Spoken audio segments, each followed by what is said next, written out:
جمیع مرحوم مومنین اور مومنات کی بخشش کے لیے بآواز بلند صلوات۔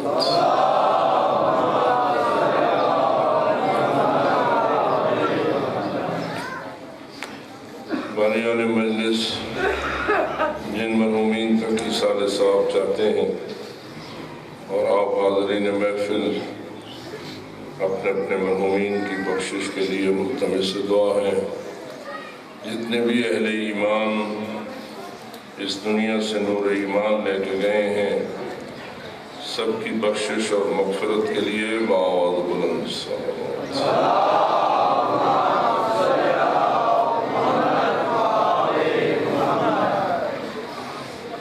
شہدائے دین حق اور شہدائے کربلا، شہدائے ملت جعفریہ،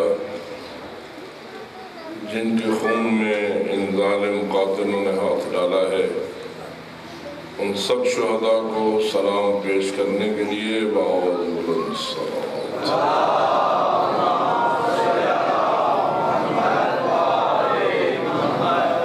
ان ظالموں، قاتلوں اور دہشت گردوں کی مکمل بے-خنی کے لیے بآواز بلند صلوات۔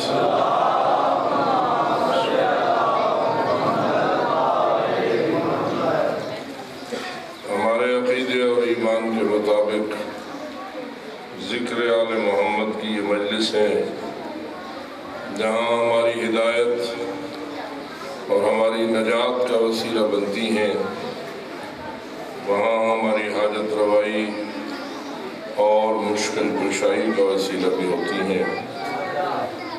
مجالس میں شرکت کرنے والے مومنین اور مومنات اپنی حاجات کی برابری چاہتے ہیں، مریضوں کی شفا یابی چاہتے ہیں، بے اولادوں کی جھولیوں کی آبادی چاہتے ہیں، اپنی اپنی مشکلات کی مشکل کشائی چاہتے ہیں۔ آپ سب سے اپیل ہے کہ محترم جناب تحصیل حسین کاظمی صاحب کی شفا یابی کے لیے، جمیع مریضوں اور بیماروں کی شفا کامل و عاجل کے لیے، جو حاجت مند ہے اس کی حاجت روائی کے لیے، جو بے روزگار ہے اس کی روزی کی وسعت و برکت کے لیے، اور جو کسی بھی تمنا کو لے کے آیا ہے، ہر ایک کی تمنا کے پورا ہونے کے لیے بآواز بلند صلوات۔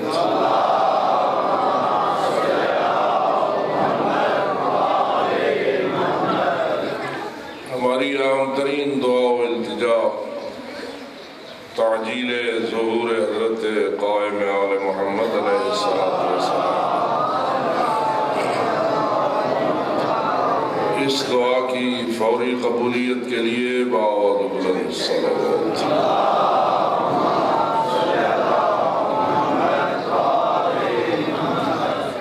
ماشاء اللہ لا حول ولا قوة الا باللہ العلی العظیم۔ رب اشرح لی صدری ویسر لی امری واحلل عقدۃ من لسانی یفقہوا قولی۔ اعوذ باللہ من الشیطان اللعین الرجیم۔ بسم اللہ الرحمن الرحیم۔ الحمد للہ رب العالمین، والصلاة والسلام علی اشرف الانبیاء والمرسلین، سیدنا و نبینا و شفیع ذنوبنا و طبیب قلوبنا و مولانا ابی القاسم محمد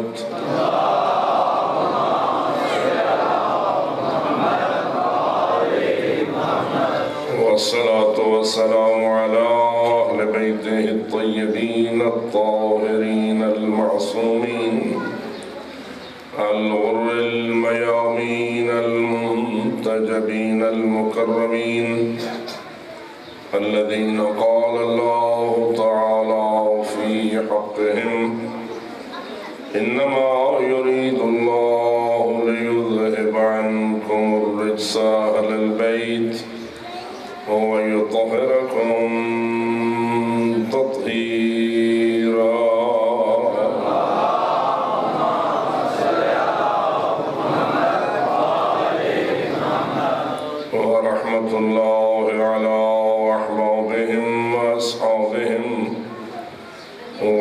وذريتهم ومواليهم أجمعين ولعنة الله على أعدائهم ملعونين من يوم عداوتهم إلى أبد الآبدين أما بعد فقد قال الله تبارك وتعالى في كتابه المبين وخطابه المتين بسم الله الرحمن الرحيم هو الذي أرسل رسوله بالهدى ودين الحق ليظهره على الدين كله ولو كره المشركون صلوات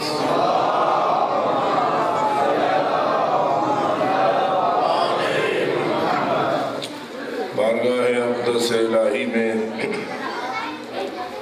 مخلصانہ و عاجزانہ استدعا ہے کہ بحق محمد و آل محمد علیہ السلام جمیع اہل ایمان کی پرخلوص عبادات قبول اور منظور فرمائے۔ یہ دو روزہ مجالس جو ایک عرصہ دراز سے اس امام بارگاہ میں منعقد کی جاتی رہی ہیں اور الحمدللہ کہ اب اس امام بارگاہ کی تعمیر بھی جدید انداز میں زیر تکمیل ہے اور ہم اللہ سے دعا کرتے ہیں کہ خداوند منان بانیان کی اس محنت کو قبول و منظور فرمائے۔ امام بارگاہ کی تعمیر میں حصہ لینے والے جمیع معاونین کی روزی رزق میں مزید وسعت اور برکت عطا فرمائے اور اسے پائے تکمیل تک پہنچانے میں ان کی مدد فرمائے۔ اس بارگاہ امام کو اس علاقے کے لیے مینار نور قرار دے اور ہر طرف اس کے نور کی روشنی سے مومنین اور مومنات کے قلوب کو منور فرمائے۔ ہدایت کا وہ پیغام جس سے بہتر اس کائنات میں اور کوئی دولت نہیں ہے، خداوند منان اس پیغام کو کامیاب و کامران فرمائے، اس علاقے کے مومنین کی دنیاوی سعادت کا بھی وسیلہ بنائے اور اخروی نجات کا بھی ذریعہ قرار دے۔ خداوند منان آپ سب کی حاجات کو پورا فرمائے، مشکلات کو آسان فرمائے، دشمنوں کے مقابلے میں سیسا پلائی ہوئی دیوار بننے کی توفیق بخشے۔ جو اس راہ حق میں درجہ شہادت پہ فائز ہوئے، رب العزت انہیں شہداء کربلا کے زمرے میں شمار فرمائے۔ جو زندانوں میں ڈالے گئے انہیں رہائیاں نصیب فرمائے، جنہیں اور مقدمات میں الجھایا گیا رب العزت انہیں آزادیاں عطا فرمائے۔ مکتب آل محمد کے خلاف ہونے والی سازشوں کو ناکام و نامراد فرمائے اور ہم سب کو غلامان محمد و آل محمد میں شمار فرمائے۔ جو حضرات میری ان دعاؤں میں قلبی طور پر شامل ہیں، ان دعاؤں کی قبولیت کے لیے اور سب کی حاجات کی برابری کے لیے بآواز بلند صلوات۔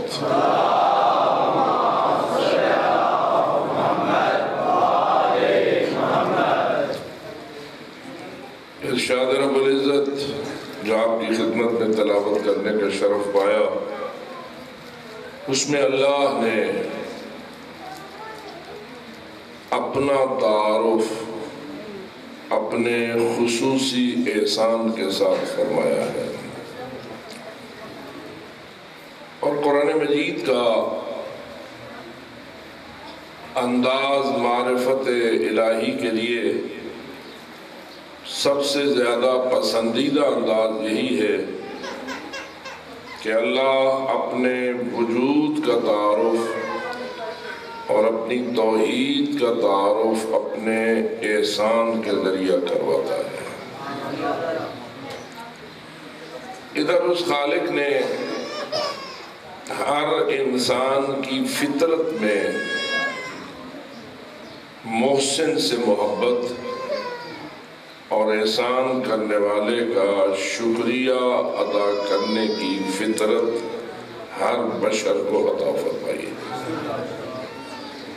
بلکہ اگر میں یہ کہوں فقط انسان ہی کی یہ فطرت نہیں ہے، بلکہ ہر حیوان کی فطرت بھی یہی ہے کہ جو کسی حیوان پر احسان کرتا ہے، حیوان بھی اس محسن سے محبت رکھتا ہے۔ ماشاءاللہ آپ اکثر دیہاتی علاقے سے تعلق رکھنے والے مومنین و عوام ہیں، کیا آپ نے اپنے ہاں یہ منظر دیکھا ہے یا نہیں کہ جتنے اللہ نے جانور پیدا کیے ہیں ان میں سے اکثر کو نجس العین قرار نہیں دیا، لیکن ان میں سے 2 حیوانوں کو نجس العین قرار دیا ہے شریعت محمدی نے۔ لیکن ان 2 نجس العین جانوروں کی طبیعت میں ایک عجیب و غریب فرق ہے۔ ایک نجس العین جنگل میں رہنا پسند کرتا ہے، اگر اسے انسانی آبادی میں لے آیا جائے تو وہ بھاگ کر دوبارہ جنگل کی طرف چلا جاتا ہے، اور دوسرا نجس العین انسانی آبادی میں رہنا پسند کرتا ہے، اگر اسے باہر چھوڑ دیا جائے تو واپس پلٹ کے انسانی آبادی میں آ جاتا ہے۔ ان دونوں نے نہ جان دے باواز بلند صاحب۔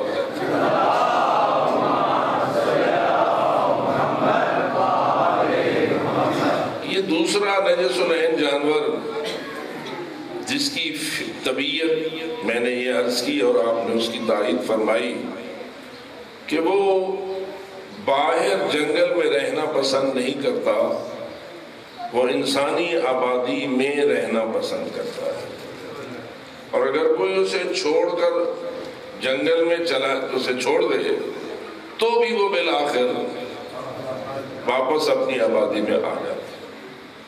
جب وہ آبادی میں پلٹتا ہے تو اسی گھر آتا ہے جہاں سے اسے کھانا ملتا تھا۔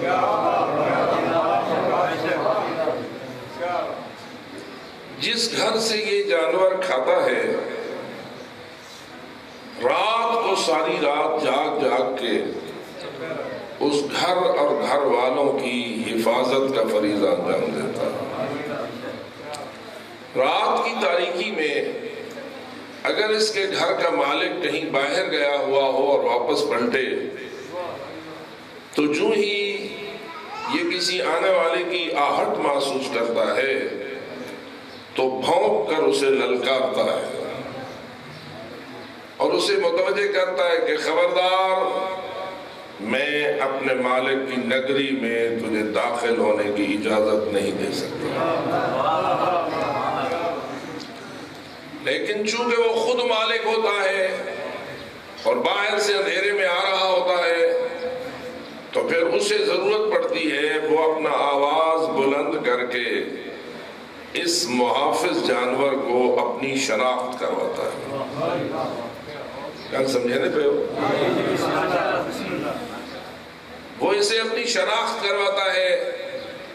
جب اس کی آواز بلند ہوتی ہے اور یہ پہچان لیتا ہے یہ تو وہی ہے جس کے گھر کا میں کھاتا ہوں، جو میرے گھر کا اور میرا مالک ہے، تو پھر اس کے بھونکنے اور للکارنے کی آواز میں تبدیلی آ جاتی ہے، اور اب یہ دشمن کی طرح اسے بھونکنے کی بجائے اس کے قریب جا کر اس کے قدموں کو چومنے کی کوشش کرتا ہے۔ جی یہ سارا منظر تو آپ دیکھتے رہتے ہیں۔ معافی مانگتا ہے، ایسے نظر آتا ہے جیسے اس سے معافی مانگ رہا ہے اس بات کی کہ میں نہ پہچاننے کی وجہ سے آپ کو بھونک بیٹھا ہوں، آئندہ ایسا کام نہیں کروں گا، آپ مجھے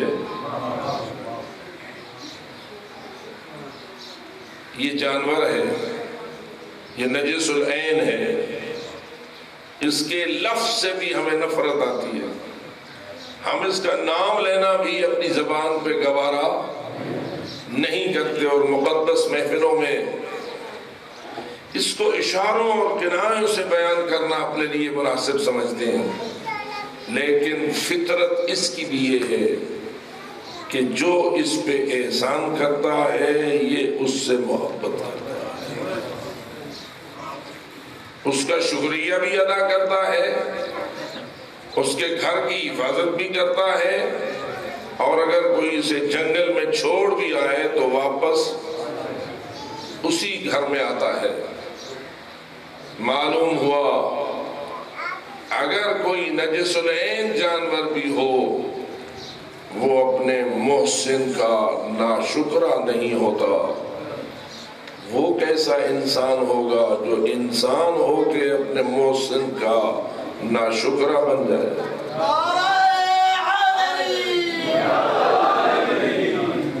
تو اس کا مطلب یہ ہوا جو محسن فراموش ہو، احسان فراموش ہو، وہ ظاہر میں تو انسان ہوتا ہے لیکن حقیقت میں اس نجس سے بھی زیادہ نجس ہوتا ہے۔ یہ فطرت کس نے رکھی؟ ان جانوروں کی یہ فطرت کس نے بنائی؟ ذرا میں دسیا ہے، کوئی حج نہیں ہے، اللہ کا نام زبان پہ آ جائے تو پریشانی تو ہونی چاہیے۔ اور محمد و آل محمد صلوات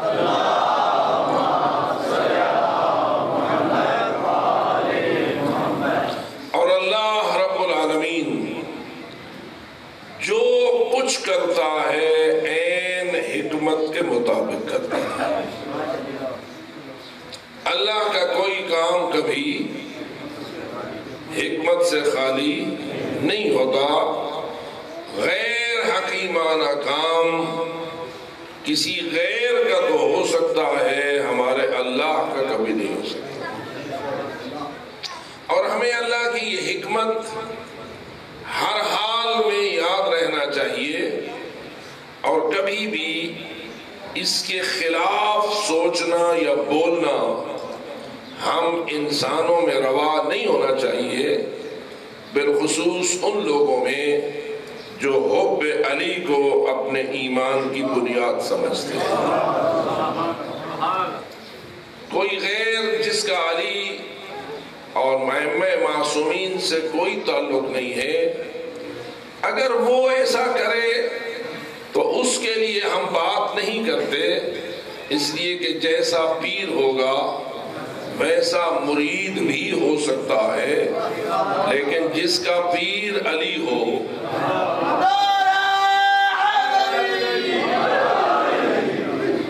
اسے اس کی حکمت سے کبھی غافل نہیں ہونا چاہیے کہ جس حکیم نے علی کو علی بنایا ہے۔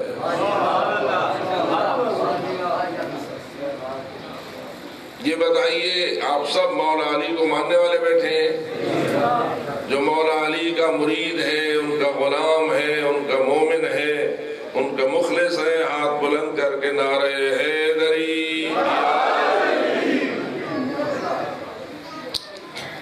تھوڑا سا مجھے تعاون فرمائیے اور یہ بتائیے کہ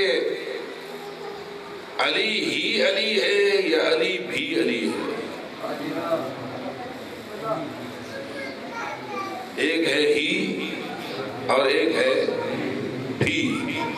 تھوڑا سا سوچئے اور میرے ساتھ تعاون کیجئے، یہ جملہ صحیح ہے کہ علی ہی علی ہے یا یہ جملہ صحیح ہے کہ علی بھی علی ہے؟ اگر کسی کو ابھی فیصلہ کرنے میں دقت ہو رہی ہو، تکلیف، تو میں ذرا مثال دے کر معاملے کو سہل کرنے کی کوشش کرتا ہوں۔ جو متوجہ ہے بآواز بلند صلوات پڑھیں۔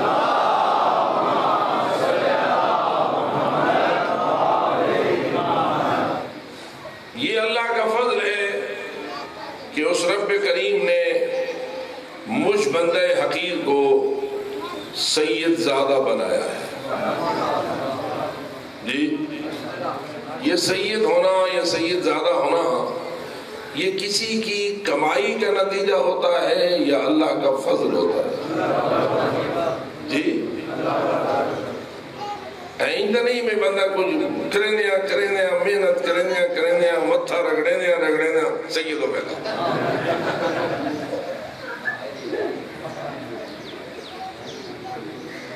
اور یاد رکھ اگر تیرے اللہ نے تجھے سادات کی نسل میں سے نہیں بنایا تو جعلی طور پر بن کے اپنے آپ کو جہنم کہیں دھن نہ بنا.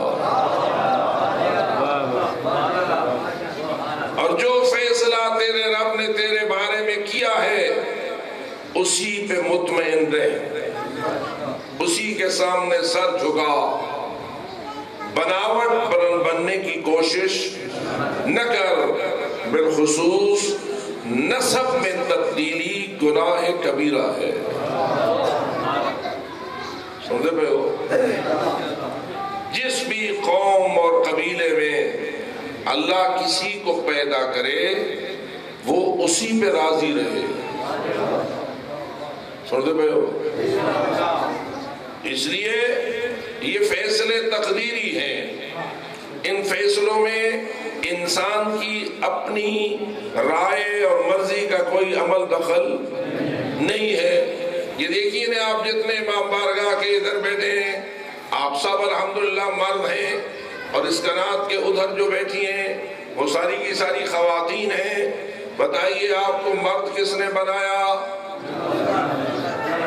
جی ان کو خاتون کس نے بنایا؟ اور راضی رہاں یا ناراض تھی مجھا؟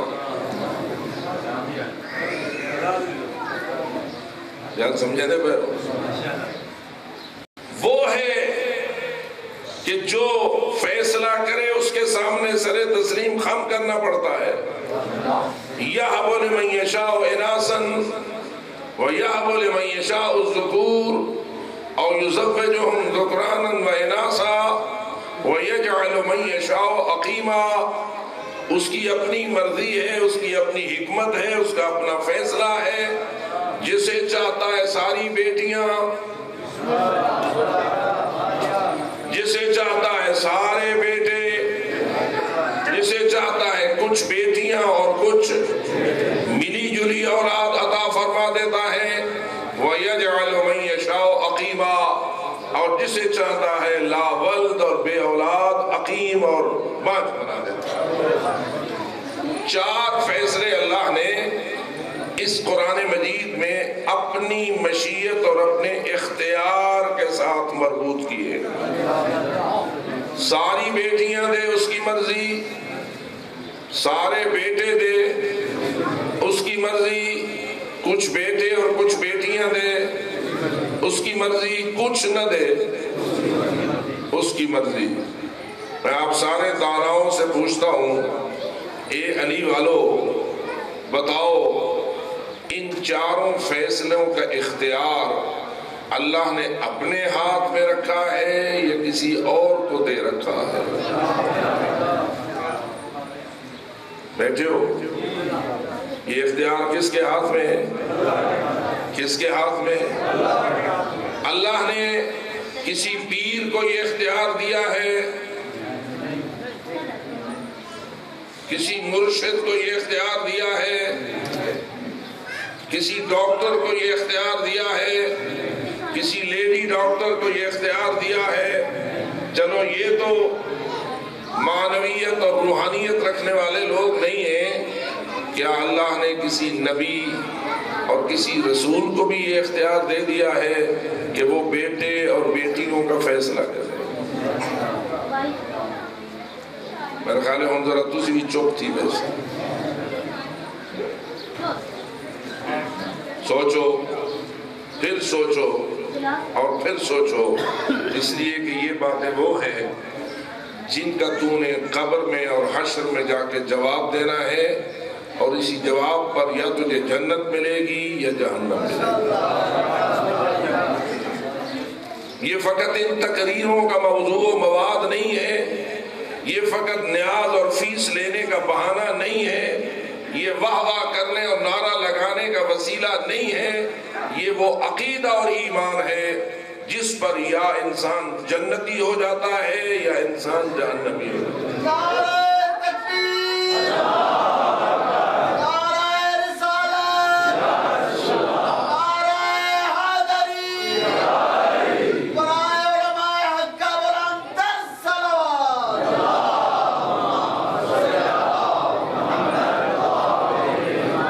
بات چل نکلی ہے تو اسے کچھ حد تک مکمل کر دوں۔ ذرا اپنا عقیدہ مجھے بیان فرمائیے، اللہ کی اس پوری مخلوقات اور کائنات میں اللہ کی سب سے بڑی محبوب ہستی کون ہے؟ حضور اکرم ہے، اس میں کوئی شک؟ کائنات میں کوئی نہیں محبوب کبریا کا جتنا محبوب محمد مصطفیٰ۔ باز بلند صلوات۔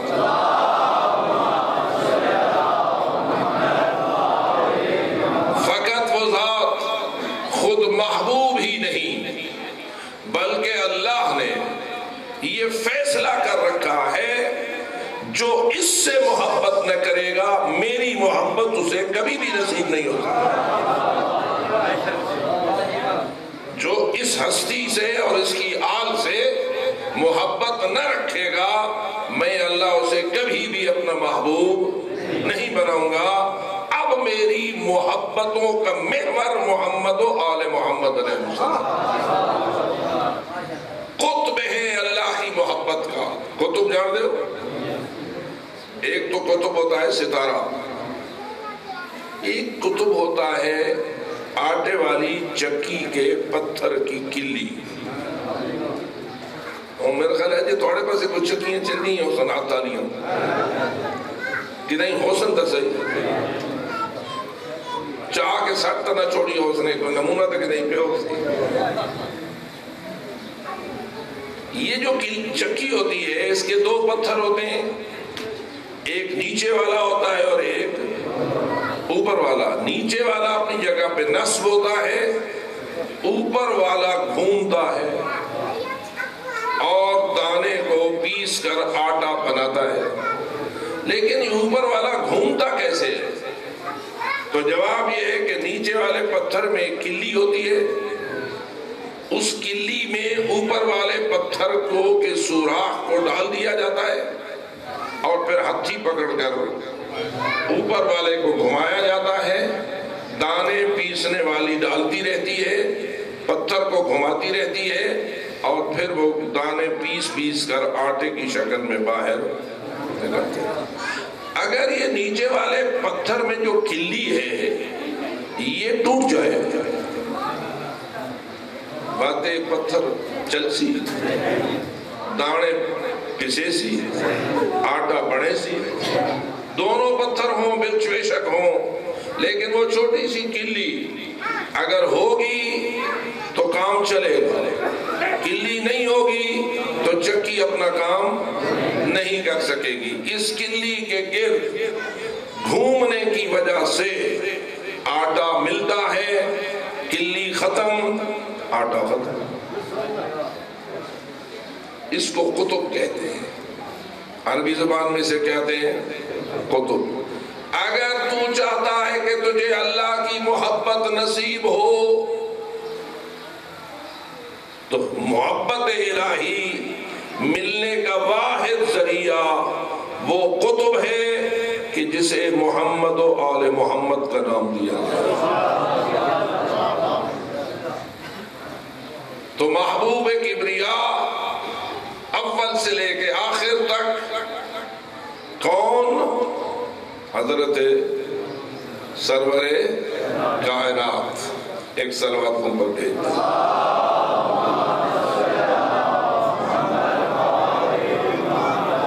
ذرا دیکھ، جو زوجہ حضرت جناب سرور کائنات کو اللہ نے نصیب کی وہ کتنی عظیم خاتون تھی،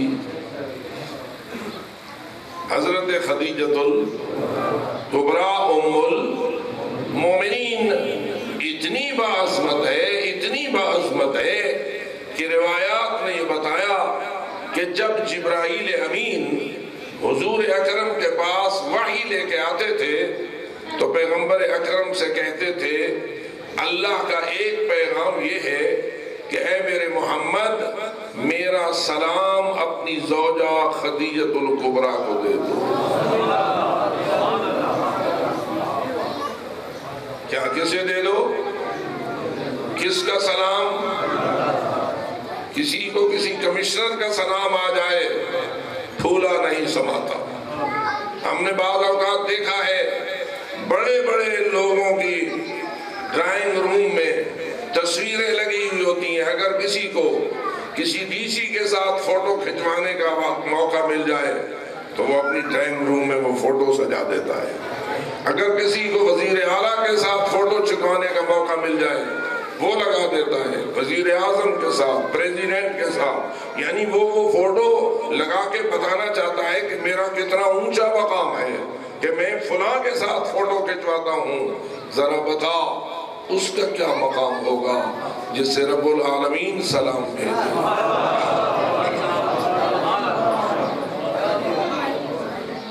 اور پھر دوسری حدیث بھی چلو گوش گزار ہو جائے، فرمایا رسول اکرم نے ما قام الدین ولا استقام الا بسیف علی ومال خدیجۃ الکبریٰ، میرا دین اپنے پاؤں پہ کھڑا نہ ہوا اور اسے استقامت نصیب نہ ہوئی مگر دو چیزوں کے طفیل، ایک میرے بھائی علی کی تلوار اور دوسرا بی بی خدیجہ کا مال۔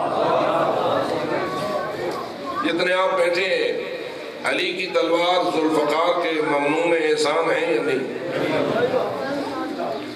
جو ممنون ہے صلوات بھیجے۔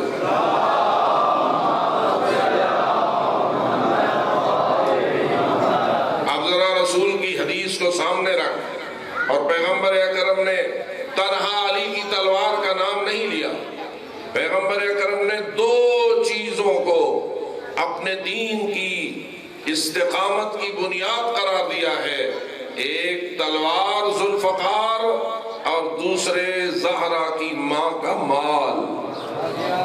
تو کیا خیال ہے آپ میں سے کوئی ہے جو انکار کرے اور کہے کہ میں خدیجۃ الکبریٰ کے مال کا ممنون نہیں ہوں؟ جس دل میں دین اسلام ہے، جو ماتھا اللہ کے سجدے کے لیے زمین پر ٹکتا ہے، ہر سجدہ گزار کلمہ گو جتنا علی کی تلوار کا ممنون ہونا چاہیے اتنا خدیجۃ الکبریٰ کے مال کا ممنون۔ بلکہ اگر تاریخی حقیقت کو سامنے رکھا جائے اور تھوڑا سا انسان یہ تحلیل و تجزیہ کرے تو کہنے پہ مجبور ہے علی کی تلوار کا احسان بات کو شروع ہوا پہلے خدیجۃ الکبریٰ کے مال نے احسان کیا، کیونکہ تلوار تو چلی ہے ہجرت کے بعد۔ سمجھے پہ ہجرت جو رسول اکرم نے مکہ سے مدینہ فرمائی اس سے پہلے علی کی تلوار نہیں چلی، بعد ازاں دشمن حملہ آور ہوئے اور علی نے ذوالفقار کے سارے جوہر دکھائے اور اسلام کی حفاظت فرمائی، لیکن مال خدیجۃ الکبریٰ وہ کب خرچ ہوا؟ مکے میں یا مدینے میں؟ جی مکہ میں۔ وہ تو رسول اکرم نے جب اعلان نبوت فرمایا اس وقت سے اسلام کا پودا کاشت ہوا، اور اسلام کے پودے کو سیراب کرنے کے لیے سب سے پہلے خدمت مال خدیجۃ الکبریٰ نے فرمائی۔ بلکہ مجھے یہ کہنے میں کوئی حرج نہیں، اس پودے کو بنیادی طور پر سیراب اور اس کی پروان چڑھنے کی ساری خدمت مال خدیجۃ الکبریٰ نے فرمائی۔ جب یہ پودا تناور درخت بن گیا اور دشمنوں نے چاہا کہ اب اس کو جڑ سے اکھاڑ پھینکیں اور اسلام کا تہیا پانچا کر دیں، تو وہ ظالم جب اس کو کاٹنے کے لیے بڑھے تو نکلی ہے علی کی تلوار۔ اور اس طرح حیدر کرار کی ذوالفقار نے اس پودے اور درخت کی حفاظت کی ہے جس کی آبیاری کا فریضہ زہرا کی ماں کے مال نے انجام دیا.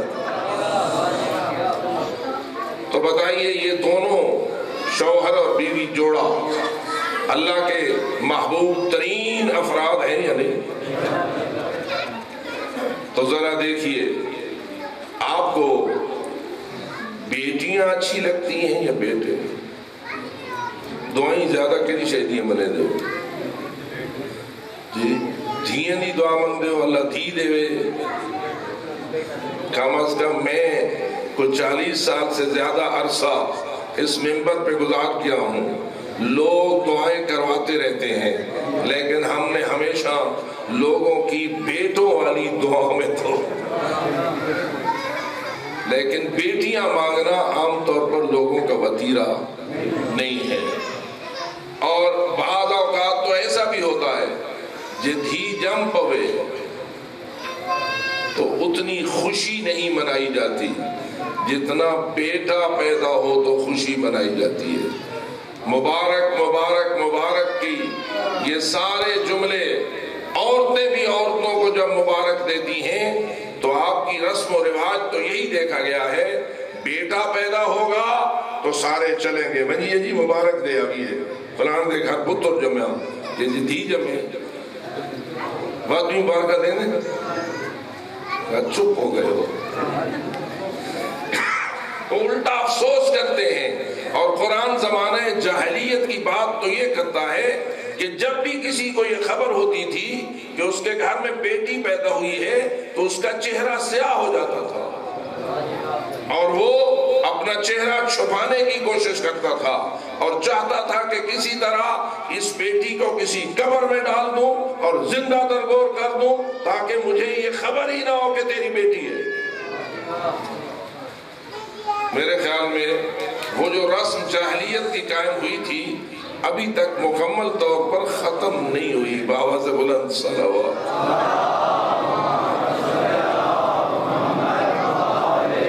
لیکن ذرا دیکھ حبیب کبریا جو اللہ کے سب سے بڑے محبوب ہیں ان کو اللہ نے بیٹے دیے تو تھے لیکن دیتے ہی جلدی واپس لے لیے تھے. یہ فیصلے کون کر رہا تھا؟ دے بھی رہا تھا رسول کو بیٹے اور واپس بھی لے رہا تھا. یہ کون فیصلے کر رہا تھا؟ یعنی رسول اکرم کو حضرت قاسم، حضرت طاہر یا حضرت عبداللہ جیسے بیٹے حضرت قدیۃ الکبریٰ کے بطن مقدس سے کس نے دیے؟ ذرا میرے ساتھ چل تاکہ تیرے عقیدوں کو بگاڑنے والوں سے تجھے بچایا جا سکے.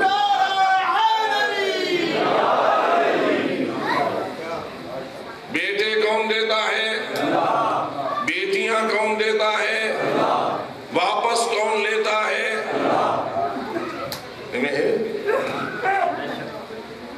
اب بتائیے انسان کس فیصلے پہ راضی ہو؟ ذرا دسو.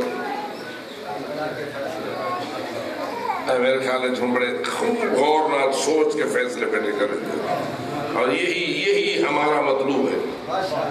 واضح ہے کہ مجھے ان قسم کی مجلسوں سے اتنی محبت نہیں ہے جس میں بغیر سوچے سمجھے نعرے لگائے جائیں. نعرہ بھی ہونا چاہیے تو سوچ سمجھ کے پتہ تو ہو کہ یہ جگہ نعرے کی ہے اور یہ جگہ نعرے کی. بندہ کرے باطل گفتگو تو نعرے حیدری لگائے اس کا مطلب یہ ہوا کہ تو مقرر کے جھوٹ پر علی کو گواہ بنا رہا ہے.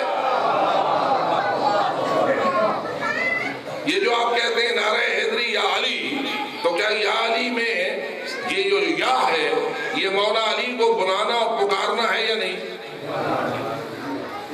جب آپ یا علی کہتے ہیں تو آپ نے کس کو ندا دی؟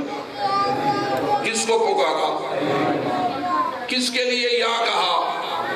علی مولا کے لیے. کیا علی مولا نے تیری یا کو سنا یا نہ سنا؟ جی یہ فقط ایک آواز ہوتی ہے جو فضا میں گم ہو جاتی ہے یا مولا علی تک تیری یہ آواز پہنچتی ہے؟ ہم ان لوگوں میں سے نہیں ہیں کہ جو یہ کہیں السلام علیکہ یا رسول اللہ، رسول نے پتہ ہی کوئی نہیں کہیں کیا کیا سنتے بیٹھے ہر نماز کے سلام میں ہر نمازی کہتا ہے السلام علیکہ ایھا النبی ورحمت اللہ وبرکاتہ. یہ واقعی سلام ہے یا ویسے ہی آواز ہے؟ تیری اور میری نیت کیا ہوتی ہے؟ میں اپنے رسول کی خدمت میں، اللہ کے پاک پیغمبر کی خدمت میں سلام پیش کر کے کہہ رہا ہوں السلام علیکہ ایھا النبی. یہ ہے نہیں موچ جو توتی دی آواز ہوتی ہے، آواز کا چھوڑے نہ. اور اگر واقعاً تو اپنے پاک پیغمبر کو سلام پیش کرنے کے لیے کہتا ہے السلام علیکہ ایھا النبی، تو جس اللہ نے تجھے اپنے نبی کو سلام بھیجنے کا حکم دیا ہے، اس اللہ نے انتظام فرمایا ہے کہ تیرا سلام نبی تک پہنچائے. تو تیرا میرا سلام نبی تک پہنچتا ہے یا نہیں؟ اور اگر پہنچتا ہے السلام علیکہ ایھا النبی پہنچتا ہے تو یا علی کا نعرہ دسو جی. اور جب تو یا علی کا نعرہ لگاتا ہے اور بلند آواز کرتا ہے تو مولا علی متوجہ ہوتے ہیں، مولا علی یہ آواز سنتے ہیں، مولا علی متوجہ ہو کر کہتے ہیں کہ کوئی مومن ہے جس نے مجھے پکارا ہے. اور مولا علی پلٹ کر دیکھتے ہیں تو پھر وہ متوجہ ہوتے ہیں کہ کسی بدبخت نے میرے نام پہ جھوٹ بولا ہے اور یہ آگے بیٹھا ہوا بے وقوف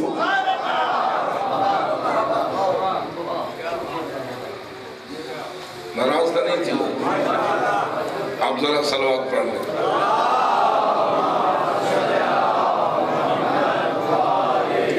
تو کیا خیال ہے کسی کے جھوٹ پر نعرہ حیدری لگانا صحیح ہے یا غلط ہے؟ کیونکہ جھوٹ ویسے گناہ ہے، اور جھوٹ بولنے پر علی کو گواہ بنانا یہ گناہ کی شدت میں اضافہ ہو جائے گا یا نہیں؟ یہ ایسے ہی ہوگا جیسے جھوٹ بولنا گناہ ہے لیکن مسجد میں جا کے جھوٹ بولنا اتنا ہی گناہ رہے گا یا سخت ہو جائے گا؟ یہ وجہ ہے کہ عوام الناس کے ہاں ہم نے یہ رسم دیکھی ہے کہ جب لین دین کا کوئی مقام ایسا ہو، ایک شخص یہ کہے کہ میں نے تجھ سے اتنے پیسے لینے اور دوسرا کہے کہ میں نے نہیں دینے، تو پھر ایک بندہ کہتا ہے اچھا تو مسجد میں جا کے کہہ دے کہ میں نے تجھے نہیں دینے، تو بس میں نے تیرے پیسے تجھ سے نہیں لینے، میں چھوڑ دوں گا. یہ ہوگا یا نہیں؟ عوام میں یہ بات ہے یا نہیں؟ اے مسیحی جوان تو چاہ آخنا جب میں تے کو پیسے نہیں دینے میں کوئی نہ مان سکتا. یہ کیوں کہہ رہا ہوتا ہے؟ اس لیے کہ اس شخص کے ذہن میں اور اس شخص کے ذہن میں دونوں میں یہ بات موجود ہے کہ جھوٹ عام تو جھوٹ ہوتا ہے لیکن مسجد میں جا کے بولنا، اور اگر مسجد کا جھوٹ سخت گناہ ہو جاتا ہے تو جس جھوٹ پہ علی مولا کو گواہ بنایا جائے وہ معمولی جھوٹ رہے گا. اس لیے ہم بار بار بار بار اپنے سامعین اور بانیان کو متوجہ کرتے ہیں ان لوگوں کی مجلسوں کو عبادت نہ سمجھو کہ جو مجلس میں جھوٹ بولنے سے پرہیز نہیں کرتے. میرے خیال کاوڑی تو نہ تھی ہو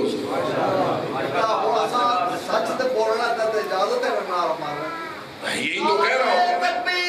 اللہ اکبر، یا رسول اللہ،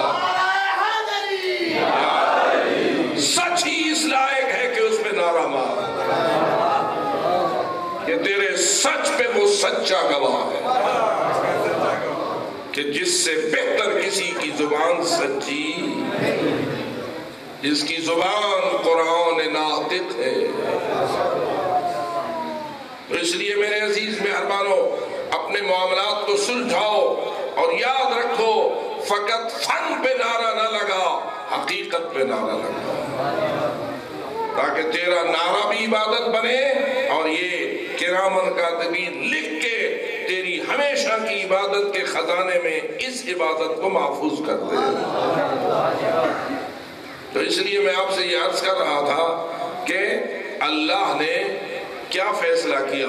سب سے بڑا حبیب ہے اور سب سے بڑی عظیم اس کی زوجہ ہے، ان کو دے رہا ہے بیٹے اور لے رہا ہے واپس۔ یہ کس کا فیصلہ ہے؟ تو اللہ نے اولاد کے فیصلے کا اختیار کہ بیٹا دینا ہے یا بیٹی دینی ہے، یہ اختیار کس کا ہے اور یہ کس کے ہاتھ میں ہے؟ اللہ کے ہاتھ میں ہے۔ آپ کو اللہ کے کس فیصلے پہ راضی ہونا چاہیے اور کس فیصلے پہ ناراض ہونا چاہیے؟ جی ذرا نیڑے آنے پہ ہونا۔ بحیثیت ایک بندہ خدا ہونے کے اور بحیثیت ایک مومن محمد و آل محمد ہونے کے، تو عبد ہے اور اللہ کا بندہ ہے، تو مومن ہے اور محب محمد و آل محمد ہے۔ اپنی دونوں حیثیتوں کو سامنے رکھتے ہوئے بتا، کیا کسی عبد کے لیے اور کسی محب آل محمد کے لیے جائز ہے کہ وہ اس کے فیصلے پہ ناراض ہو جائے کہ جس نے محمد کو محمد بنایا، جس نے علی کو علی بنایا، جس نے زہرا کو زہرا بنایا، جس نے حسن کو حسن اور حسین کو حسین، معصوم کو معصوم، امام کو امام، نبی کو نبی، رسول کو رسول، اولو العزم کو اولو العزم۔ یہ سارے منصب کے اختیارات کس نے اپنے ہاتھ میں رکھے؟ تم سارے اکٹھے ہو جاؤ اور کسی کے نبی ہونے کا فیصلہ کرو، اللہ تم سب کے منہ پہ فیصلہ مار دے گا اور کہے گا تیرا اختیار نہیں ہے، یہ میرا اختیار ہے، جسے چاہوں نبوت دوں، جسے چاہوں نہ دوں۔ یہ جڑا ولی اللہ ہونا، ولی اولیاء، یہ بتائیے یہ ولی بنانا کس کا اختیار ہے؟ جی یا ان ہو سکتا یہ چلے کٹ کے بندہ ولی بن جائے؟ بیٹھے ہو یا نہیں؟ چلے ہونے نہ چلے تو بات کوئی بندہ چلے کٹے کٹنے کٹنے کٹنے کٹنے بلا کر ولی بن جائے، ہوگا یا نہیں ہوگا؟ تو پڑھتا ہے علی ولی اللہ وصی رسول اللہ و خلیفتہ۔ علی کون ہے؟ اللہ کے ولی ہیں۔ ان 12 اماموں میں سے کون کون اللہ کا ولی ہے؟ جی سارے اللہ کے ولی ہیں۔ اللہ نے انہیں ولی بنایا یا لوگوں نے انہیں ولی بنایا؟ یعنی کیا ولی بنانا لوگوں کا اختیار ہے؟ جی چلو عام لوگ میں صحیح، بڑے بڑے نمازی، بڑے بڑے روزہ دار، بڑے بڑے سخی اکٹھے تھی ونجن شہر دے سارے نیک تے پاک تے اچھے لوگ تے آکھیں جی اسی وہاں ہکیاں اپنے چکے ہیں ولی بناونا، آؤ مل کے فیصلہ کریے کہ ولی بنانا۔ کیا ایسا صحیح ہے؟ ولی بنانا عوام کا اختیار نہیں ہے۔ اسی طرح کیا ولی بننا چلوں کے ذریعہ بھی ہے؟ میں خالی میں چکوالی پڑھتا پہ ہوں یا بڈی پڑھتا پہ ہوں، ایسے بہت سارے حضرات ہیں جو سچینے پہنے سکھی رکھا ہوں۔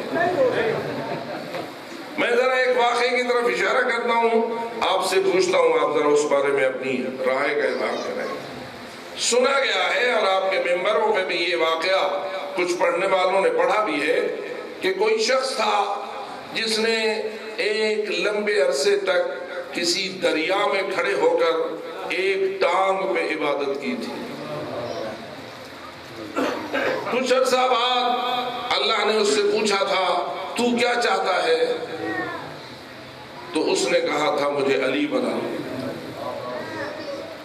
یہ واقعہ پڑھیندہ پڑھیندہ کوئی سنی بیٹھے ہوئے جو میں پہ پڑھتا ہوں، سن دے بیٹھے؟ اچھا اب میں آپ سے آگے نہیں بڑھتا اس واقعے میں، فقط اسی نقطے پہ بیٹھ کر کھڑے ہو کر آپ سے ایک سوال کرتا ہوں. یہ بندہ جس نے ایک ٹانگ پہ کھڑے ہو کر دریا میں عبادت کی تھی، پہلے تو مجھے پتہ نہیں کس کی شریعت میں ایک ٹانگ کی عبادت ہوتی ہے. بہت ساری باتیں جو مشہور ہیں لیکن ان پہ بھی سوال کرنے کی گنجائش ہے، لیکن جب عوام کسی عجیب بات کو قبول کر لیتے ہیں تو بات کرنا ہی اس پہ مشکل ہو جاتی ہے. آپ کے علم میں کوئی ایسی عبادت جس میں حکم ہو کہ ایک ٹانگ پہ کھڑے ہو کے عبادت کرو؟ ہاں، یہی میں کہہ رہا ہوں، یہی میں بھی کہہ رہا ہوں. اچھا، اب وہ جس نے یہ کہا کہ مجھے علی بنا، اس کا سوال ٹھیک تھا؟ بولو. یہی باتیں سمجھنے کی ہیں. اگر تو علی حیدر کرار علی بنے تھے ایک ٹانگ پر عبادت کر کے، پھر تو اس شخص کی بات صحیح.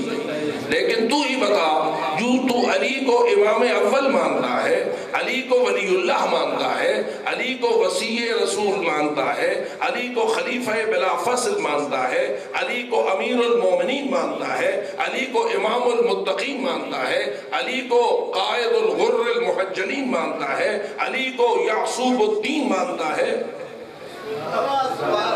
یہ جو کچھ میں کہہ رہا ہوں آپ سارے مانتے ہیں یا میں مانتا ہوں؟ آپ سارے مانتے ہیں نا؟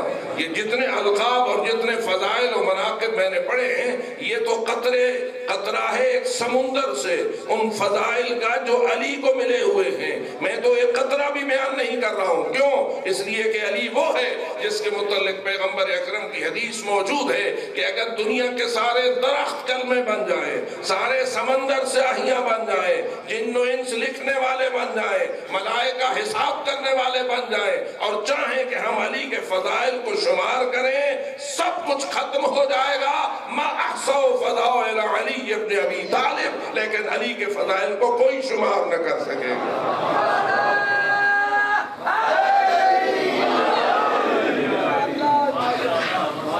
یہ ہے ہمارا ایمان، یہ عقیدہ یا نہیں؟ جو اسی ایمان پر ہے، اسی پہ جینا چاہتا ہے، اسی پہ مرنا چاہتا ہے. نعرہ حیدری. لیکن یہ سارے فضائل علی کو کس نے عطا فرمائے؟ امیر المومنین کس نے بنایا؟ امام المتقین کس نے بنایا؟ یعصوب الدین کس نے بنایا؟ قائد الغر المحجلین کس نے بنایا؟ ولی اللہ کس نے بنایا؟ وصی رسول اللہ کس نے بنایا؟ خلیفۃ بلا فصل کس؟ بولو نا بھائی. اللہ نے بنایا یا چلے کاٹ کے علی بن گئے؟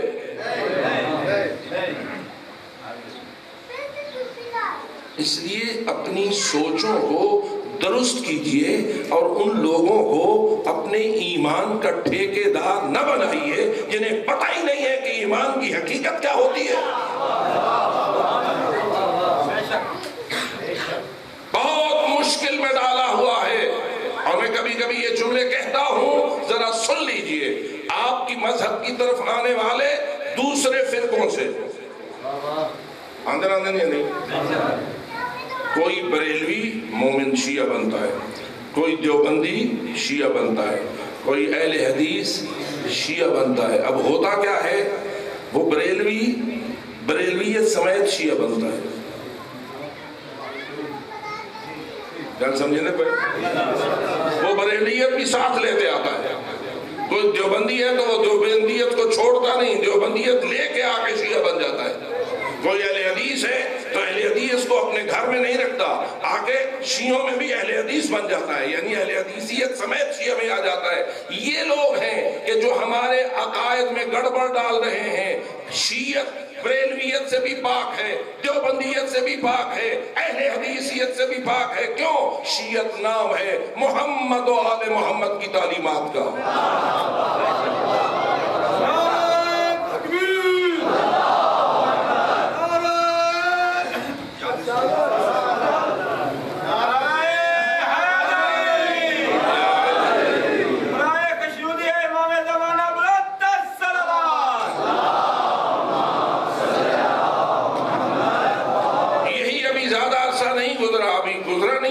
سال 10 سال پہلے کی بات ہے، سندھ کا ایک مولوی اہل حدیث شیعہ ہوا، جب یہاں آیا تو اس نے یہ بحث شروع، سنتے پہ ہو قبلہ، بحث شروع کر دی اور لوگوں کو ورغلانا شروع کر دیا، تقلید حرام ہے،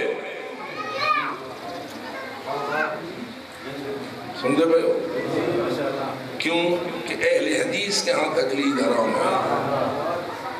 بھائی تقلید اگر اہل حدیث میں حرام ہے تو شیعہ ہو گیا ہے، تو اہل حدیث کا نظریہ وہاں رکھ، یہاں آ کے کیا تو اپنا سلسلہ شروع کر رہا ہوا ہے؟ اگر شیعہ ہے تو شیعہ بن،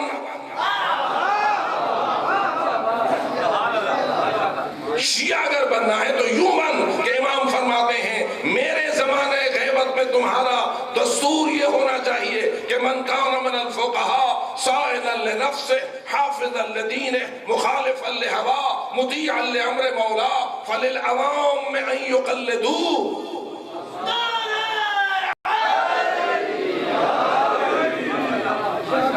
تمہارے ہاں نہ غیبت ہے نہ کچھ ہے، اور تمہاری حالت تو یہاں یہ ہے کہ جو پرانے کو مانتے تھے، جو کہتا تھا لولا سنتان لہلک النعمان،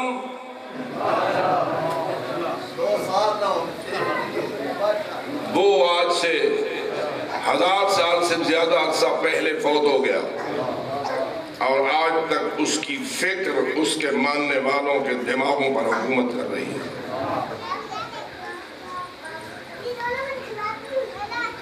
پتہ نہیں گل سمجھے ہو یا نہیں؟ ایسا نظر آتا ہے کہ اس کے مرنے کے بعد کوئی عالم ہی نہیں بنا کہ جو اس کی فکر کی غلطیوں کو نکال سکے۔ ہم الحمدللہ اس مکتب اہل بیت کے ماننے والے ہیں کہ جن کے مذہبی رہنما کل بھی زندہ تھے، آج بھی زندہ ہیں۔ لوگ بھیک مانگتے رہتے ہیں دوسروں کی، ہمارے ہاں کسی سے بھیک مانگنے کی ضرورت نہیں۔ الحمدللہ رسول اکرم، بی بی زہرا اور باقی ائمہ خدا، ان 14 معصومین نے دین کو اتنا کھول کھول کر بیان کر دیا ہے کہ ہمیں کسی اور دروازے سے بھیک مانگنے کی ضرورت نہیں ہے۔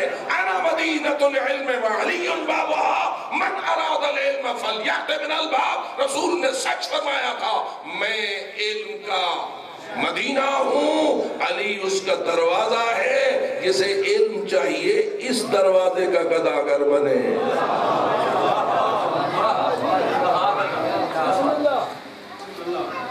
تو اس لیے ولایت یوں نہیں ملتی جیسے لوگوں نے سمجھی ہوئی ہے، اور پھر اس لیے ایک بڑی مشکل پیدا ہو گئی۔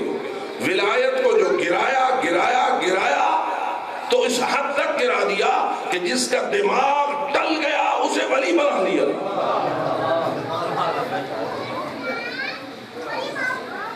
ان لوگوں نے تو پاگلوں کو بھی ولی بنانا شروع کر دیا۔ اس لیے ہمیں اپنے عقائد کا بھی تحفظ کرنا ہے، اپنے ایمان کا بھی تحفظ کرنا ہے، اور ہم نے ایمان کی خیرات بھی دروازہ حیدر سے لینی ہے۔ تو اس لیے میں پوچھ رہا تھا، کیا چلوں سے بھی ولایت ملتی ہے؟ کسی کے ہاں ملے تو ملے، ہمیں اس سے مقصد نہیں۔ ہم جو آل محمد کے ماننے والے ہیں، ہمیں خاندان تطہیر نے کہیں یہ نہیں کہا کہ چلے پاما کاٹو تو ولی بن جاؤ گے۔ ہاں اگر ولایت ملتی ہے تو کربلا میں سر کٹانے سے ملتی ہے۔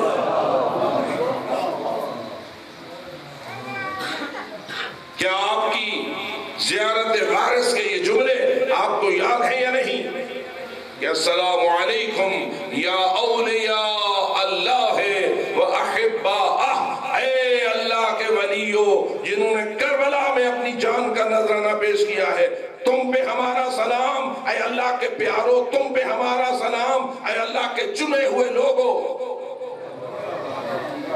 یہ کون ہیں؟ یہ وہ ہیں جنہوں نے کربلا میں حسین پہ اپنی جان وار کی۔ یہ وہ ہیں جن جنہیں امام حسین نے چراغ بجھا کر شب عاشور یہ کہا تھا کہ ان لوگوں نے مجھ سے بیعت طلب کی ہے، میں نے بیعت کرنی نہیں، انہوں نے انکار بیعت کے جرم میں مجھے قتل کرنا ہے اور میں نے شہید ہونا ہے۔ کل شہادت کا بازار گرم ہونا ہے اور شہادت میرا مقدر ہے اور میں آیا ہی شہید ہونے کے لیے ہوں، لیکن جہاں تک تم لوگوں کا تعلق ہے جو اس خیمے میں بیٹھے ہو، چراغ میں نے بجھا دیا ہے، تمہیں بتا رہا ہوں یہ تم سے بیعت کے طلبگار نہیں، یہ مجھ سے بیعت کے طلبگار۔ انہوں نے بیعت مجھ سے مانگی ہے، میں نے تو کرنی نہیں، باقی رہے تم سوچ لو، یہاں رہو گے تو جان دینا ہوگی، یہاں رہو گے تو شہید ہونا ہوگا۔ اگر زندگی سے محبت ہے تو چلے جاؤ، میں تمہیں جانے کی اجازت دیتا ہوں۔ چراغ بھی مولا نے اسی لیے بجھایا تھا کہ اگر کسی کو زندگی پیاری ہے اور جانا چاہتا ہے تو شرمندہ نہ ہو، بے شک اندھیرے سے فائدہ اٹھائے، جان بچائے اور چلا جائے۔ گویا سب کو اختیار دے دیا تھا، ایک طرف زندگی ہے، ایک طرف قربانی ہے، رات کا فاصلہ ہے، کل قربانی شروع ہوگی۔ آج رات کی مہلت امام حسین نے مانگی تھی، بس اب فیصلہ تمہارے اختیار میں ہے، زندگی بچانا ہے چلے جاؤ، جان دینا ہے رہ جاؤ۔ اب میں آپ سے پوچھتا ہوں انہوں نے کیا فیصلہ کیا؟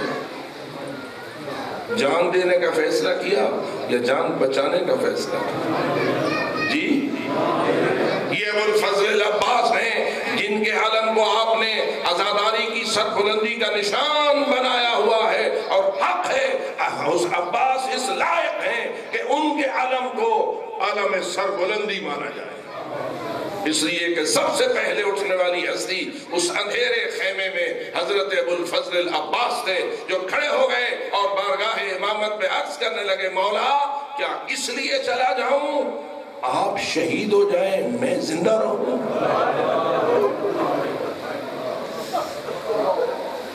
آپ شہید ہو جائیں میں زندہ رہوں؟ نہ میرے مولا یا ابن رسول اللہ، مجھے اس زندگی سے کوئی محبت نہیں جو آپ کی شہادت کے بعد میرا مقدر بنے۔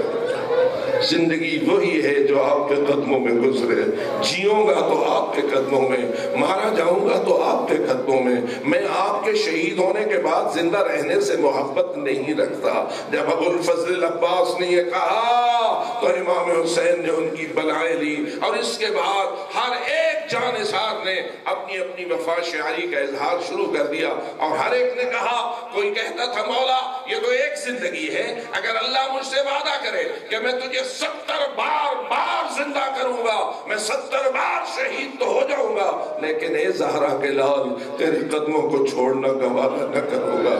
کوئی کہتا تھا مولا اگر اللہ مجھے 1000 بار زندگی کا وعدہ کرے اور کہے میں تجھے 1000 بار زندگی دوں گا تو مولا میں اپنی زندگی 1000 بار وار دوں گا اور آپ کے اوپر جان نثار کرتا رہوں گا، لیکن آپ کو چھوڑ کے جانا گوارا نہ کروں گا۔ تیسرے نے کہا مولا اگر میرے بدن کو ٹکڑے کر دیا جائے اور اس کو پھر قیمہ بنا دیا ہے، اس کو آگ لگا دی جائے اور میرا قیمہ بھی راکھ بن جائے اور پھر تیز اندھیری چلے اور اس راکھ کو اڑائے اور میرے راکھ کے بھی نشانات زندہ کہیں موجود نہ رہے، یہ سب کچھ برداشت ہے، لیکن فرزند بطول تجھے چھوڑ کے جانا گوارا نہیں ہے۔ یہ وہ لوگ تھے کہ جن کے اندر ولایت موجود تھی، یہ وہ لوگ تھے کہ جنہیں اللہ نے اپنے ولایت کی منزل پہ فائز کیا تھا۔ اور پھر میں یہ بھی آپ سے عرض کروں گا، یہ وعدہ تھا جو رات کی تاریکی میں شب عاشور ان جانثاروں نے کیا تھا، لیکن کیا جب عاشور کا دن چڑھا تو کیا ان لوگوں نے اپنے وعدے کو وفا کر دکھایا یا نہ دکھایا؟ اپنے وعدے کو وفا کر دکھایا یا نہ دکھایا؟ اور عجیب با وفا تھے، میدان جنگ میں شہادت پانے کے لیے بھی نہ جاتے تھے، مگر پہلے فرزند رسول کے سامنے کھڑے ہو کے کہتے تھے ابن رسول اللہ حل لی من رخصہ، اے فرزند رسول کیا مجھے اجازت ہے اب میں جان قربان کرنے کے لیے چلا جاؤں، میں شہادت پانے کے لیے چلا جاؤں؟ اور جب مولا اجازت دیتے تھے تو پھر داؤد شجاعت دیتے ہوئے قتل کرتے بھی تھے اور قتل ہوتے بھی تھے، اور پھر حسین کہتے تھے السلام علیکہ یا ابا عبداللہ، مولا ہمارا آخری سلام ہو۔ اور جب آخری سلام آتا تھا اور مولا اٹھتے تھے تو تڑپتے ہوئے لاش کے کنارے جا کر اسے دیکھتے تھے، اس کا سر گود میں لیتے تھے۔ اور ایک منظر تو یہ بھی آیا کہ جب وہ شہید گرا جس نے کہ ظہر کی نماز کی حفاظت کا فریضہ انجام دیا تھا، جس کا نام سعید ابن عبداللہ حنفی بیان کیا گیا ہے کہ مولا نے ظہر کی نماز کے لیے ان سے جنگ بند کرنے کے لیے کہا تھا، لیکن ان ظالموں نے جنگ بند کرنے سے انکار کر دیا تھا۔ ان کے انکار کے باوجود مولا نے نہ نماز فرادہ چھوڑی تھی نہ نماز باجماعت چھوڑی تھی۔ آپ ہی گواہی دیجئے کیا مولا کے لیے وہ ظہر کا وقت زندگی کے اعتبار سے سخت ترین وقت تھا یا نہیں؟ جی وقت تو سخت تھا، لیکن جب دشمنوں نے نماز کے لیے وقفہ کرنے کی اجازت نہ دی تو کیا امام نے اپنے اور اپنے غلاموں کے لیے نماز کو چھوڑنے کی اجازت دے دی کہ آج وقت سخت ہے اس لیے نماز نہ پڑھو؟ گواہی دو میرے محترم دوستو، ہمیشہ عاشور مناتے ہو اور ہمیشہ ماتمداری کرتے ہو، ہمیشہ گریہ و بکا کرتے ہو، ہمیشہ مولا کے جانثاروں پہ سلام پیش کرتے ہو، مجھے گواہی تو دو کیا سخت وقت تھا یا نہیں؟ کیا اس سے بھی کوئی سخت وقت آ سکتا ہے جتنا عاشور کے دن سخت وقت آیا ہوا تھا؟ اس عالم میں امام حسین نے جنگ کو بند کرنے کے لیے کہا، لیکن ان ظالموں نے جنگ بندی سے انکار کر دیا، تو کیا مولا نے نماز سے چھٹی دے دی؟ کیا چھٹی ہو گئی؟ اگر نماز سے چھٹی ہوتی تو آج زہرا کے لال کی چھٹی ہوتی، زہرا کے لال کے مجاہدوں اور جانثاروں کی چھٹی ہوتی، لیکن تاریخ کربلا اور روز عاشور گواہ ہے، اور آپ سب سے بڑھ کر اور کون گواہ ہو سکتا ہے اس بات کا کہ نہ چھٹی نہ ہوئی۔ امام نے، اب میں کیا کہوں، کوئی صف منگائی گئی ہوگی، کوئی دری منگائی گئی ہوگی، کوئی جامع محض منگائی گئی ہوگی، نہ مجھے اتنا ہی کہنے کی اجازت دو، وہی خاک کربلا تھی جس پہ کھڑا ہو گیا زہرا کا لال بحیثیت امام کے، اور وہی خاک کربلا تھی جس پہ پیچھے صف باندھ لی ان بچے کھچے مجاہدوں نے کہ جن کو شہادت کا یقین تھا، لیکن چونکہ دشمنوں کے حملے سے خطرہ موجود تھا اور انہوں نے جنگ بندی کو تسلیم نہ کیا تھا، تو اس لیے مولا نے اپنے دو مجاہدوں کو سامنے محافظ کے طور پر کھڑا کر دیا، تم حفاظت کرو ہم عبادت کریں، تم حفاظت کرو ہم نماز باجماعت ادا کریں۔ آگے آگے امام حسین ہیں، سامنے وہ دو مجاہد کھڑے ہیں۔ اب میں آپ سے اتنا پوچھ کر مجلس کو اختتام کر دیتا ہوں، کیا ظالموں نے تیر چلائے یا نہ چلائے؟ ظالموں نے اپنا ظلم پورا کیا یا نہ کیا؟ اور جب انہوں نے تیر اندازی شروع کی تو میرا دل تو یہ کہتا ہے کہ انہوں نے سب سے پہلا نشانہ بطول کے دل کے چین کو کیا ہوگا۔ انہوں نے تو دیکھا ہوگا نا کہ موقع ملا ہے، زہرا کا لال نماز میں مصروف ہے، دفاع نہیں کر سکے گا، اس لیے انہوں نے نشانہ بنایا تو مولا حسین کو بنایا۔ لیکن تم پہ قربان جاؤں اے زہیر ابن قیل اور اے سعید ابن عبداللہ حنفی، وہ تیر کا نشانہ حسین کو بناتے ہوں گے اور یہ مجاہد بڑھ کر اپنے بدن پہ لے لیتے ہوں گے۔ کوئی تیر سینے میں لگا، کوئی تیر پیٹ میں لگا، کوئی تیر بازو میں لگا، تیر پہ تیر کھاتے رہے، نمازیوں کی نماز بچاتے رہے، تیر پہ تیر کھاتے رہے، سجدگزاروں کا سجدہ بچاتے رہے۔ بالآخر کیا وقت آیا، ادھر سے نماز تمام ہوئی، ادھر سے سعید کو 13واں تیر لگا، 13واں تیر لگا، اور تاریخ کے مطابق یہ اتنا کوئی سخت تیر تھا کہ اس تیر نے سعید کو زمین پہ گرا، تڑپنے لگا۔ ادھر اس کا تڑپنا، ادھر مولا کا اپنا مسلح چھوڑنا. بڑھے اس تڑپتے مجاہد کے سر کو گود میں لیا، آپ نے گود میں لیا. اس کی آخری زندگی کی رمق رہ گئی تھی، اس نے اپنی آنکھ کو کھولا تو چہرہ وجہ اللہ حسین کی زیارت نصیب ہوئی. آخری وقت ہے، آخری زیارت ہے، لیکن پھر بھی تاریخ کہتی ہے اس نے جاتے جاتے اپنے مولا پہ ایک سوال کر دیا. اور تجھ پہ قربان جاؤں، کتنے محب ہو، حقیقت شناسی سے کتنی محبت رکھتے ہو. سوال کرتا ہے حل وفیت ابن رسول اللہ، اے فرزند رسول، کیا میں وفا کر سکا یا نہ کر سکا؟ کیا میں وفادار ثابت ہو سکا یا نہ ہو سکا؟ اللہ نے کتنے عظیم تھے. یہ ہوتے ہیں اللہ کے ولی، یہ ہوتے ہیں ولایت الہی کی مسند پہ فائز، کہ نماز تو پڑھی نہیں، نمازیوں کی حفاظت کی ہے، اور پوچھتا ہے کیا میں وفا کر سکا یا نہ کر سکا؟ کیا جواب آیا؟ روایتیں کہتی ہیں امام کا جواب تھا انت امامی الی الجنہ، جب میں جنت جاؤں گا تو میرے آگے آگے چلنا، جب میں جنت جاؤں گا تو میرے آگے آگے چل رہا ہوگا. عزادارو، یہ ولایت کی نشانیاں ہیں، یہ اولیاء اللہ ہستیاں ہیں. بس آخری جملہ اور بات ختم، زحمت معاف. اتنا پوچھتا ہوں، یہ تو عاشور کی ظہر کی نماز تھی. اتنا پوچھتا ہوں، کیا عاشور کا سورج غروب ہوا یا نہ ہوا؟ اور اگر کہتے ہو غروب ہوا تو غروب کے بعد شریعت محمدی میں مغرب اور عشاء کے وقت کا آغاز ہوتا ہے. بس اتنا پوچھتا ہوں، جب عاشور کا سورج غروب ہوا کربلا میں حال کیا تھا؟ اتنا ہی کہتا ہوں، شام میں غریباں بپا ہو چکی تھی، زہرا کے لال کا سر تن سے جدا ہو گیا تھا، لاشیں مظلوم پامال ہو گیا تھا، اور بیویوں کی چادریں چھن چکی تھی، خیمے جل چکے تھے، بچے بکھر چکے تھے. اس مصیبت کے عالم میں جب سورج عاشور کا غروب ہوا تو بس اتنا پوچھ کے زحمت تمام کرتا ہوں، کیا مغرب و عشاء کی نماز بھی ان خیموں، جلے ہوئے خیموں کے کنارے پڑھی گئی یا نہ پڑھی گئی؟ ان راہ کے کنارے بیٹھی ہوئی بیویوں نے، بکھرے ہوئے بچوں کو گود میں لینے والی بیویوں نے، حسین کی لاش کو دیکھنے والی بیویوں نے، علی اکبر کے سینے کو چھلنی دیکھنے والی بیویوں نے، علی اصغر کی تڑپ دیکھنے والی بیویوں نے، آیا نماز مغرب و عشاء پڑھی ہوگی یا نہ پڑھی ہوگی؟ اور اگر ایمان یہی کہتا ہے کہ پڑھی ہوگی تو وضو کا پانی کون لایا؟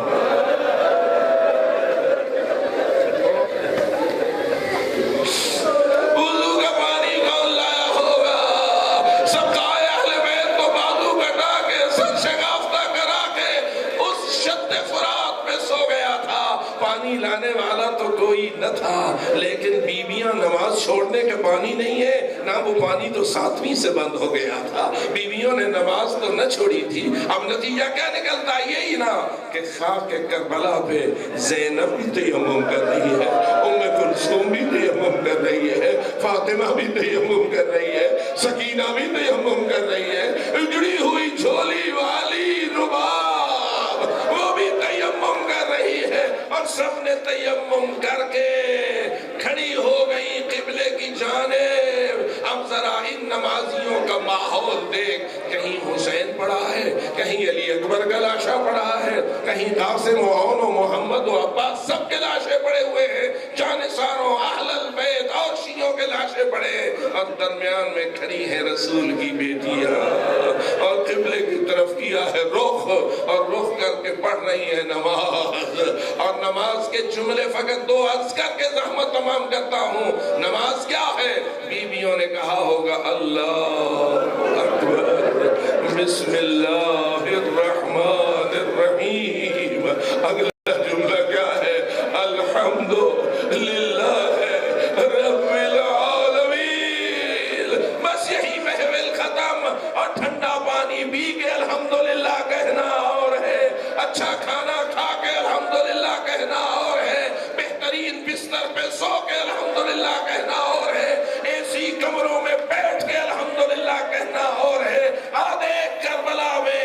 حسین مرا کے الحمدللہ، علی اکبر ذبح کرا کے الحمدللہ، علی اصغر کی لاش کی تڑپ دیکھ کے الحمدللہ، چادریں چھنوا کے الحمدللہ، اور بچے یتیم اکٹھے کر کے الحمدللہ، اس کو نماز شام غریبہ کہتے ہیں۔ یہ نماز مغرب و عشاء ہے جسے رسول کی بیٹیوں نے ادا کیا ہے۔ اب بھی اگر کسی کو نماز کی اہمیت کا ادراک نہیں ہوتا ہے تو وہ جانے اور اس کا ایمان جانے۔ ہم تو اتنا کہہ سکتے ہیں کربلا نماز سکھاتی ہے، نماز کربلا سکھاتی ہے۔ وہ نمازی نمازی نہیں جو عزادار نہ ہو، اور وہ عزادار عزادار نہیں جو نمازی نہ ہو۔ وآخر دعوانا ان الحمدللہ رب العالمین، الا لعنت اللہ علی القوم الظالمین۔